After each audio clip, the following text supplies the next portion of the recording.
Hello everyone, this is your Honey ma'am. Welcome back to my channel, and today I am going to explain the same chapter algebra with the same class 6, but the exercise is different, that is 11.4. In my earlier sessions I have completed 11.1, 2 and 3 and hope that you people are just now just rock the floor, and it means like you will be able to do the questions based on variables and constant, and you will be able to make form the expression and form the equation, and solution of equations we will be doing in this next exercise.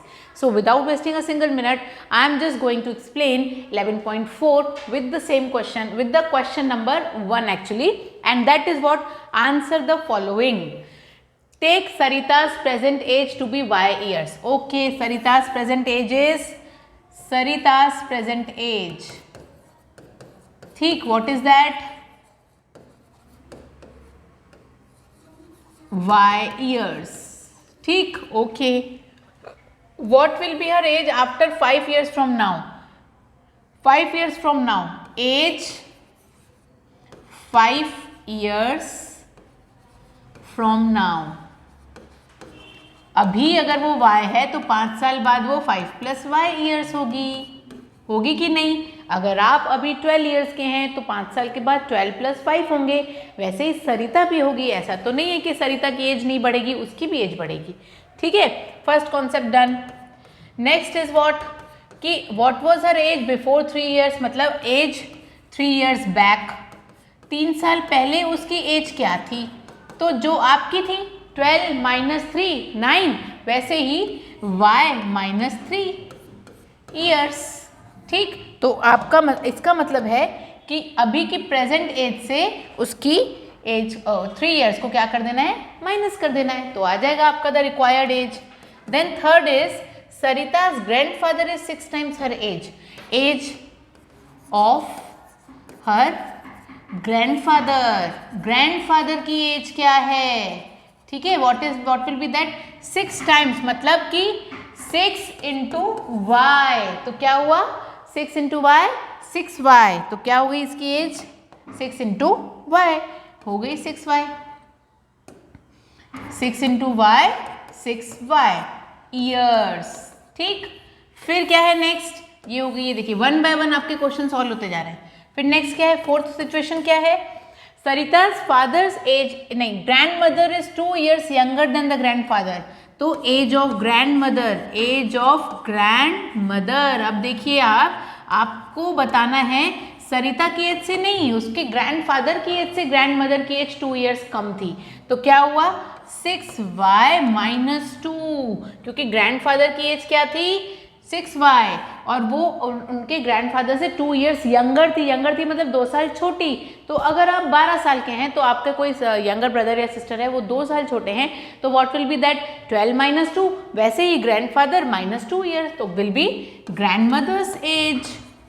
ठीक, next question is what? Question number 5 देख लेते हैं। सरिता's father's age is 5 years more than 3 times सरिता's age, तो ये देख लीजिए अब 5 years मोर देन 3 times सरिता's एज, तो एज ऑफ सरिता's father, age of her father. पापा की एज क्या होगी? सरिता की एज क्या थी? y, ठीक है, 3 times सरिता एज मतलब 3 × y, उसमें भी 5 years मोर मतलब +5, तो क्या हो गई पापा की एज? 3y + 5 years हो गई आपका ये वाला question done. Question number 1 done.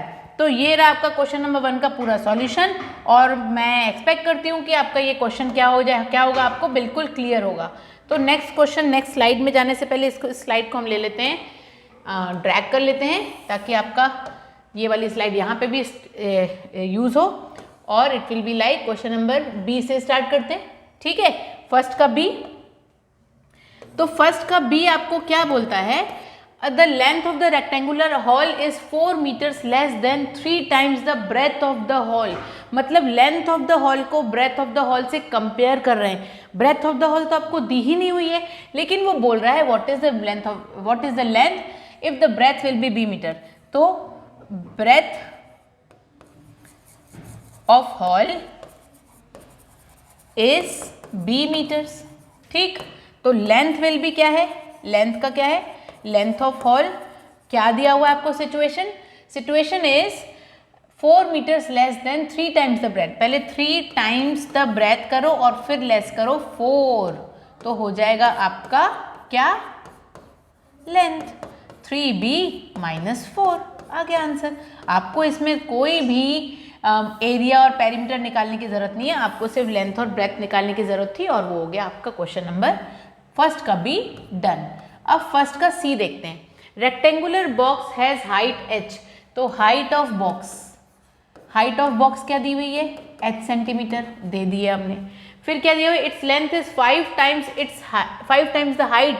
Okay, तो लेंथ क्या है, length of box is 5 times the height मतलब 5h सेंटीमीटर, ठीक। एंड इट्स ब्रेथ क्या दी हुई है, breadth of box given is what 10 centimetres less than the length क्या थी 5h, तो 5h से भी 10 सेंटीमीटर लेस, ये हो गई 5h - 10 सेंटीमीटर। और ये सारी ही चीज आपके ब्रेथ के फॉर्म में, देखिए हाइट के फॉर्म में, sorry height express the length and breadth in the terms of height. देखिए हाइट है दोनों में, हाइट h थी, इसमें भी लेंथ भी हाइट के फॉर्म में है और ब्रेथ भी हाइट के फॉर्म में है। हो गया आपका ये 1 का सी डन, ठीक है। अब डी पे आते हैं। डी में दिया हुआ है मीना, बीना और लीना, ये 3 फ्रेंड्स हैं। They are just climbing up the steps on the top of the hill, ठीक है। Meena is at S steps, Meena S step पे। चलिए, तो मीना S स्टेप पे है तो नीचे से ले लेते हैं, है ना। मीना, बीना, लीना, ठीक, ये S स्टेप्स पे हैं। ओके, फिर बीना इज 8 स्टेप्स अहेड, मतलब बीना इससे 8 स्टेप्स अहेड है, मतलब 8 + S है। और जो लीना है वो है 7 steps behind and the Leena is 7 steps behind, मतलब जो लीना है वो नीचे हैं, मतलब लीना है जो वो S - 7 है, बिहाइंड मतलब पीछे, ठीक है, तो नीचे आ गई वो Leena. where are the Bina and Meena? The total number of steps of the total is 10. The total number of steps to the hilltop is 10 centimeter less than 4 times what Meena has reached. बड़ा खतरनाक लग रहा होगा अभी आपको, ये क्या आ गया। तो चलिए, मीना है S स्टेप पे, लिख दिया हमने, मीना S स्टेप्स पे है। बीना थी 8 स्टेप्स अहेड मतलब S + 8। लीना थी 7 स्टेप्स बिहाइंड मतलब S - 7। यहाँ तक तो ठीक था। Where are Beena and Meena, बता दिया बीना यहाँ पे है, ये रही आपकी बीना, ठीक, और मीना कहाँ पे है, ये रही, ठीक। यहाँ पे हो गया आपका ये क्वेश्चन डन। अब आपको ये समझ नहीं आ रहा होगा यहाँ पे मैं करूँ क्या, S - 7 S + 8 तो आपका समझ में आ गया। The total number of steps to the hill top is 10 less than 4 times what the Meena has reached. Meena तो इस स्टेप में रीच थी, तो the total number of steps are, ये है आपका final answer. Total number of steps कितने हैं, मीना तो रीच की थी S स्टेप, उसमें 4 टाइम्स लगा दो तो 4 × S, फिर 10 स्टेप्स लेस है तो -10, ये हो गया आपका 4S - 10। ये है आपका एक और फाइनल आंसर। 3 फाइनल आंसर्स हैं आपके। बीना कहाँ है, मीना कहाँ है, और अब बताइए टोटल स्टेप्स अगर ये हैं तो actually total number of steps थे कहाँ जहाँ पे मीना जाके रीच की है, तो ये रहा आपका वो क्वेश्चन 4S - 10 तक फाइनल आंसर, ठीक। तो आई होप ये क्लियर हुआ होगा। अहेड का मतलब प्लस, बिहाइंड का मतलब माइनस, 4 टाइम्स का मतलब × 7, लेस का मतलब माइनस। तो इस टाइप के क्वेश्चंस करेंगे आप। इनटू, टाइम्स मतलब इनटू होता है, लेस मतलब माइनस होता है, मोर मतलब प्लस होता है, अहेड मतलब प्लस होता है, बिहाइंड मतलब माइनस होता है, ठीक है। ये सब कॉन्सेप्ट्स को माइंड में रख के आप इन क्वेश्चंस को करेंगे तो आराम से सॉल्व हो जाएंगे, ठीक। तो ये हो गया आपका ये वाला क्वेश्चन डन। अब आप ये जो क्वेश्चन है ये है आपका DYS, ये आप खुद करेंगे। अब बस travels V km/h, V kilometre 1 घंटे में चलती है 10पुर से 20पुर तक। अगर वो 5 आवर्स तक चल लेती है, ठीक है, 1 किलोमीटर में एक 1 आवर में V किलोमीटर, तो 5 आवर्स में 5 × V, ठीक है। बिसपुर इज 20 किलोमीटर अवे, 20 किलोमीटर अभी भी दूर है बिसपुर, तो इनके बीच का डिस्टेंस कितना होगा ये आपको बताना है, ठीक है। तो आप ये खुद करेंगे और मुझे बताएंगे कि बना कि नहीं आपसे थ्रू मेलिंग। तो इतना तो क्वेश्चन आपको आना चाहिए। जहाँ तक कि हम यहाँ पूरे सॉल्व कर रही हैं, अगर कॉन्सेप्ट समझ लिए तो वो क्वेश्चन आपसे ज़रूर बनेगा, ज़रूर बनेगा। तो नेक्स्ट क्वेश्चन है इसका क्वेश्चन नंबर 2। चलिए करते हैं बिना वेस्ट किए हुए टाइम और देखते हैं कि बनेगा कैसे। Change the following statement using the expression into the statements in ordinary language. Ordinary language में आपको इसको स्टेटमेंट को चेंज करना है। जैसे कि Salim scores R runs in a cricket match. Salim ने R रन बनाए, नलिन ने R+15 बनाए। ऑर्डिनरी लैंग्वेज में क्या हुआ, Nalin scores 15 runs more than Salim, यही हुआ ना, नलिन ने 15 रन ज़्यादा बनाए सलीम से। तो ऐसा ही कुछ आपको बनाना है। A notebook cost ₹P and book cost ₹3P, तो the cost of a book is 3 times the cost of a notebook. कितना सिंपल हुआ ना, ये देखिए, द कॉस्ट ऑफ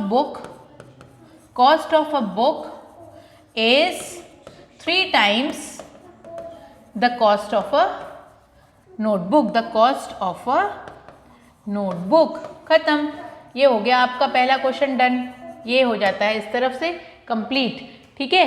तो इस तरह से आप सॉल्व करेंगे और एक्सप्रेशंस को सिंपल लैंग्वेज में चेंज करेंगे, कॉमन सिंपल लैंग्वेज में। देन क्या है next, B, Tony put Q marbles on the table and he has 8Q marbles in his box। तो Tony has 8 times marbles in a box as he has on the table। कितना simple हुआ कि जितने boxes में है वो 8 times है, किसके, टेबल के। तो Tony box contains 8 times marble on the table। The Tony box contains 8 times marbles on the table, मतलब जितने टेबल में थे उससे 8 times ज़्यादा टोनी के बॉक्स में हैं। तो इस तरह से आपका स्टेटमेंट होगा, टोनीज बॉक्स कंटेन्स, बहुत सिंपल लैंग्वेज भी यूज़ कर सकते हैं आप। Tony's box contains 8 times marbles on the table। कितना सिंपल है ये स्टेटमेंट भी, ठीक है। तो इस तरह से आपको स्टेटमेंट्स बनाते हुए चलना है ताकि कोई भी एक्सप्रेशन में कंफ्यूजन ना हो। नेक्स्ट क्या है आपका, our class has n student, the school has 20 n students, मतलब the total number of students in a school is 20 times that of her class. क्या हुआ, the total number of students in the school, the total number of students in the school is 20 times the students in our class, that of our class भी लिख सकते हैं। तो क्या लिखेंगे आप सी में, the total number of students in a school is 20 times to that of our class. हमारी क्लास से हमारे स्कूल में जो स्टूडेंट्स हैं वो टोटल 20 times ज़्यादा हैं, ठीक। नेक्स्ट क्वेश्चन देखो, Jaggu is Z years old, okay, his uncle is 4Z years old, okay, his aunt is 4Z - 3 years old। अब इसमें 3 सिचुएशन है। पहले तो जग्गू की एज क्या है, जो जग्गू के अंकल की एज है वो जग्गू की एज से 4 times है, ठीक है, older than Jaggu, and Jaggu's aunt is 3 years younger than his uncle. तो लिखा क्या आपने, तो Jaggu's uncle is 4 times to the age of Jaggu, ठीक है। Jaggu's uncle is 4 times older than Jaggu and Jaggu's aunt is 3 times younger than that of his uncle, ठीक है। तो लिखिए चलिए, जग्गूज अंकल इज, जग्गू के जो अंकल हैं 4 times ओल्डर देन जग्गू, बड़े हैं उनसे, and his aunt is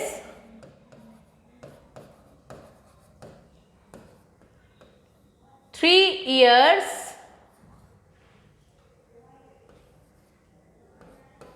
younger than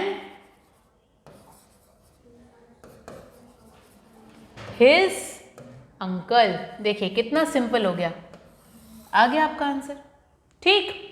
ई देखते हैं अब last, E, in an arrangement of dots there are rows, each row contain 5 dots. इसका मतलब the total number of dot is 5 times the number of rose.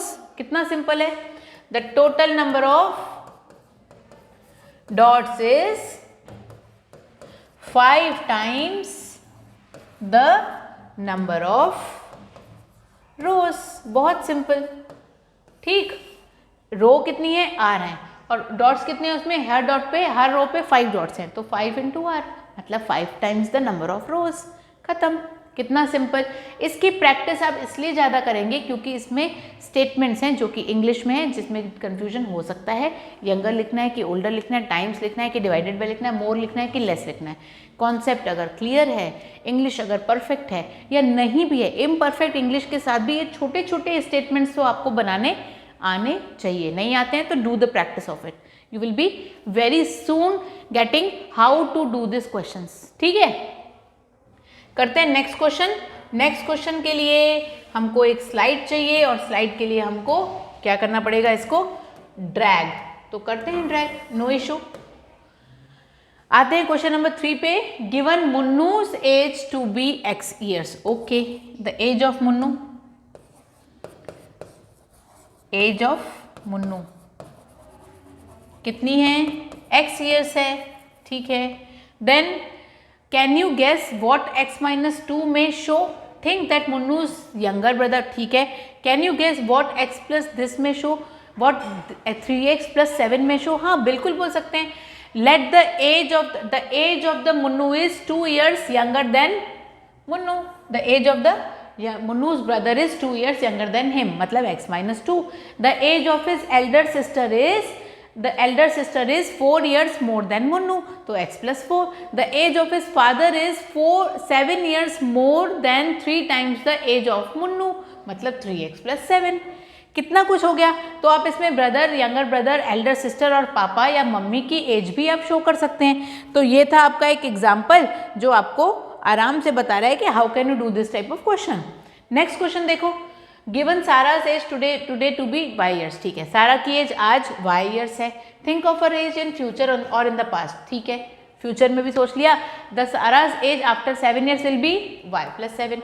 The Sara's age before 3 years will be y minus 3.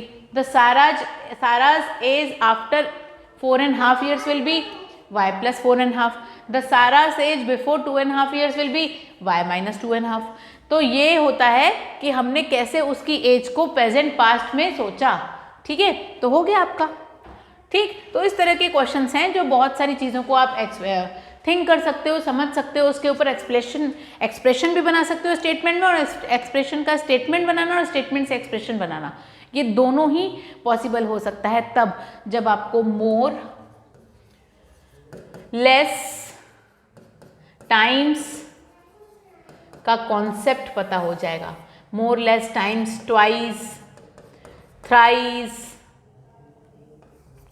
ठीक है, younger, Elder, ये सारे words ही तो use होंगे, इससे ज़्यादा थोड़ी कुछ होगा यूज। बस आपको समझ रखना है।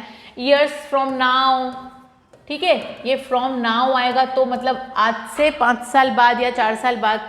ईयर्स बैक मतलब पहले, कितने साल पहले की बात हो रही है। यही सब कॉन्सेप्ट को यूज कर करके आपको एक्सप्रेशन और स्टेटमेंट्स को फॉर्म करना है, ठीक है। अब करते हैं नेक्स्ट क्वेश्चन, और नेक्स्ट क्वेश्चन है ही नहीं इसमें, ये तो लास्ट क्वेश्चन था इस एक्सरसाइज का, दैट वाज 11.4। मैं अपने नेक्स्ट वीडियो में किसके साथ आऊँगी, ऑफ कोर्स 11.5 के साथ आऊँगी। और तब तक के लिए आपको क्या करना है, मेरे साथ बने रहना है और पढ़ते रहना है और मुस्कुराते रहना है। तो be happy, stay tune, be with me, and till then bye bye, have a nice day.